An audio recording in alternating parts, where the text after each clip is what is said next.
world, and everyone else is paying rent on the EV market. Now, when you look at everything we're seeing on semis and look at pickup trucks as well, look, I mean, our estimates are Cybertruck pre-orders right now are close to 700,000. Now, of course, conversion is going to be the key there, but that's why you look at Cybertruck, you look at Model Y, you look at China, you look at some of the other opportunities. Today, overall EV is still 3 to 4% penetrated globally. And what's the best play out there? Tesla. And that's why it's a scarcity value, why the stock continues to move higher. Greetings.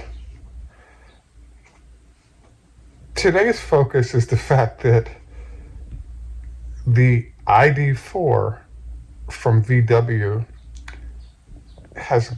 saw an 80% drop in sales during June, and they now have 153 days or 6 months worth of backlog. So the question is, how does this 6-month backlog compare to the fact that Tesla is having shortages and 1 year waits before you can get a vehicle? This is Greg for Teslafaninsight. Thanks once again for joining us. If this is your first time, welcome. If you're a repeat visitor, welcome back. We also want to thank those of you who are Patreon supporters. If you'd like more information on better investing and trading in Tesla, please join us on Patreon. We also want to note this is a copyrighted broadcast. So yesterday I was watching a show by Autoline, and they indicated that Ward had provided some information when it comes to VW's sales of the ID4 SUV. In essence, there were several key data points that they provided. Number one, in the June month, sales of the vehicle were down 80%. Number two, not only were sales down, but they had 153 days, or basically 6 months worth of inventory of that vehicle. And obviously, this means potential losses, potential write-downs against the current price of those vehicles. We'll find out what it all means. But in essence, what it suggests is that consumers are willing to wait a year for a Tesla instead of buying a VW product now. Now, this is kind of a shocker, and the reason is that there's a whole bunch of news reports right now where both GM and VW are articulating that within 2 years or so, 2.5 years in 2025, they will eclipse Tesla. Well, this raises a really interesting question, which is, how are you going to eclipse Tesla if Tesla doesn't have anything to sell because they've sold out, and you don't have anybody willing to purchase your vehicle? So there are a few points that are worth considering here. Number one, GM/VW has a history of bad actors. So as you know, there was this issue of Dieselgate, and it's been largely forgotten because a lot of folks really want to have an impact in terms of how EVs affect the economy, and Volkswagen seems to be honestly making an effort. And the general buying public seems to have embraced that, in that there what seem like decent sales of the EVs and electric vehicles under the Porsche brand. The second thing that seems to come up as a problem here is that we've actually done some interviews with people. And one interview in particular that happened with a new Tesla owner 2 years ago, he had previously been driving, I believe it was a Nissan Leaf, and mentally he had a certain geography of range that he knew he couldn't exceed based on the amount of range he had in his vehicle and how long it would take to charge if he went beyond that range in his car. And so one of the main reasons he moved to Tesla was definitely to retain the EV capabilities, but more importantly, to avoid the crazy range anxiety issues that can pop up especially when your car cannot supercharge. The third issue that I'm seeing here is no large dedicated chargers. So Tesla has been evolving from level 1 to level 2 and soon level 3 chargers, which allow you to rapidly charge your vehicle. It's not as convenient as pumping gas in, but there are a lot of people asking the question, why spend $60,000 if there's going to be any kind of range anxiety? And the reality is that the emphasis point for all the major manufacturers has been to do partnerships to get the charging facilities in place, but not as big an emphasis of getting dedicated chargers. The argument made by Tesla has been that the reason why you have to have dedicated chargers is that there's an optimization of how you electrify a vehicle that comes from only having chargers dedicated to your vehicles. So having a wide variety of vehicles charging on all the chargers out there is not an optimization for what the electric needs might be of your vehicle, is the argument of Tesla, not the argument of others that don't want to build that charging network. There's another item that's here, and in technology it's called word of mouth power lacking. So one of the benefits Tesla has is that there are all these people in wealthy communities throughout the country, throughout the world, and yes, marketing from television, etc., can work, but there's also a phenomenon where having a neighbor who owns the vehicle first tell you whether they like or dislike their experience, A, and then B, possibly taking you out for a spin in that vehicle, is one of the word of mouth marketing techniques that's available, if you will, to first movers, which Tesla is in this case, and competitors, small and large, to Tesla do not get this benefit. Now, there's a term in econ called marginal utility. And so there may be, some or all of these elements that are impacting the thinking process of a lot of people. But the key to it is that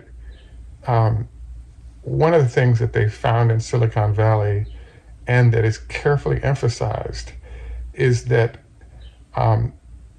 you have to offer a greater value proposition than the customers currently have to push them off the solutions that are right in front of them.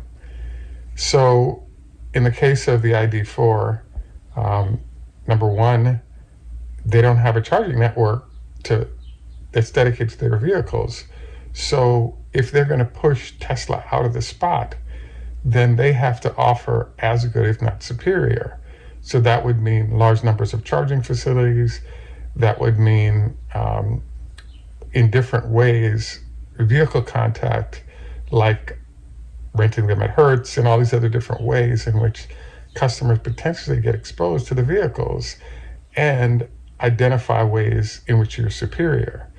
So when you deliver a new product, particularly when you're competing with Silicon Valley, yes, it's good you're delivering a product versus not. But the then problem is, can you deliver a product that is superior to what Tesla is doing? And if you're in a situation where you're delivering a subpar product, you also have this problem of marginal utility where people are saying, why do I want to spend my hard-earned dollars on a product that's subordinate or not as good as the best option on the market? And the price points are quite similar. So I therefore could really see why a lot of customers are saying, I'll wait a year and instead of getting one of these vehicles right away from VW, because it's just not as good a product. So I think this is a really unfortunate situation, because there are a lot of people's jobs that depend on the success of GM, VW, and others to enter this space effectively. Unfortunately, this whole phenomenon of marginal utility causes people like VW to start walking down the path of something similar to what happened to, let's say, Nokia relative to the iPhone. As you'll recall, Nokia was a giant firm. There was very dominant in market share. As we shift to a new paradigm, the iPhone became sort of the standard of that field. And the question today is, where is Nokia? And the answer is gone. And in theory, this shouldn't happen in a marketplace like automobiles, but it looks like this is an entirely possible situation. Now, the one other possibility that lurks out there is, what if the 80% drop in sales and 6 months of supply that VW has, the nucleus of why that's the case is way out the box in some realm that nobody ever thought of, and therefore VW can figure this out. But in essence, if they don't figure it out, this is a precursor to the bankruptcy of the company. So I think this is a huge story that's going to play out over the next months, years, and hopefully they can figure it out. But if they don't, I think it's a sign that the promises of eclipsing Tesla that's been described are not going to happen.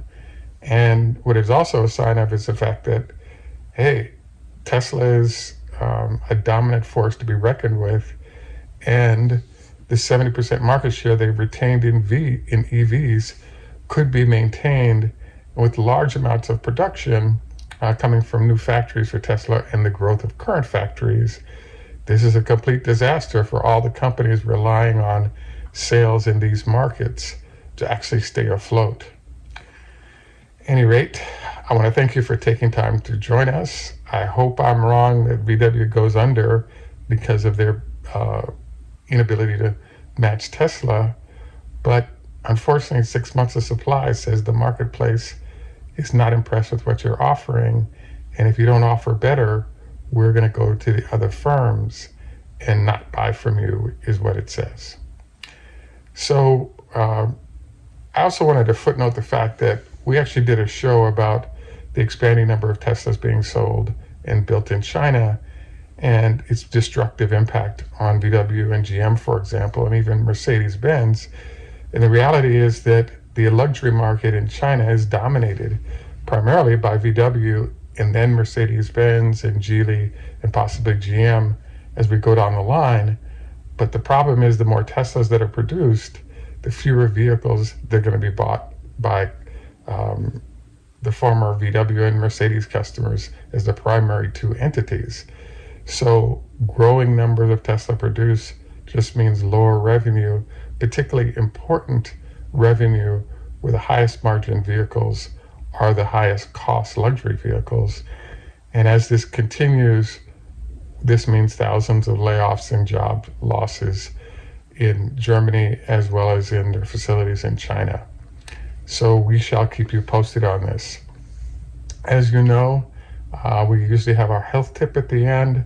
Just wanted to remind you, prior to lovemaking, don't forget a small salad or something of that ilk is a great idea because it lowers the amount of blood flow to your stomach, making that available to other extremities. At any rate, I want to thank you again for joining us. This is Greg for Teslafaninsight. Tschüss, German au revoir, French lehithro, Hebrew fez, Farsi, Namaste, Hindi, and in Jamaica we say enough respect, walk good man. Thanks for joining us. Have a great day, and bye for now. It's Renew Physiotherapy. Great. So Mark, we every day we do a different exercise, and just wondered what you recommend that people do every day relative to the back. If you could only do one exercise, what I would do would be to put your hands on your back like this. Do a back bend. Nice and easy, 10 times.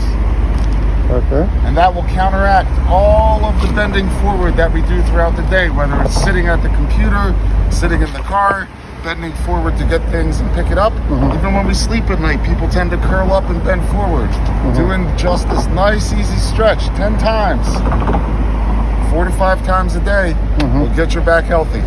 And your Renew Physiotherapy. Renew Physiotherapy. You also recommend the Cobra, where you're laying on your stretch would be great, where you're laying on the ground and you push on up like this. And that'll help stretch out your spine. Great. Yeah. Thank you very much, Mark.